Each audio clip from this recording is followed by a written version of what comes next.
Hey guys, in this video, I will show you how to lock modules in your Skool community. All right, let's begin. First, go to your Skool community and click on the Classroom tab from the top menu bar.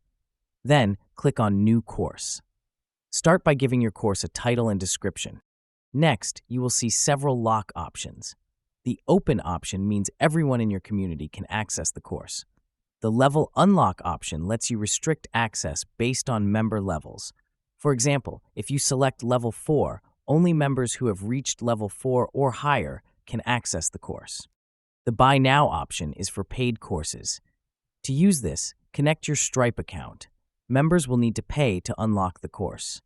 The Time Unlock option unlocks a course after a set number of days from when a member joined your community. Lastly, the Private option lets you manually give access to selected people by entering their email addresses.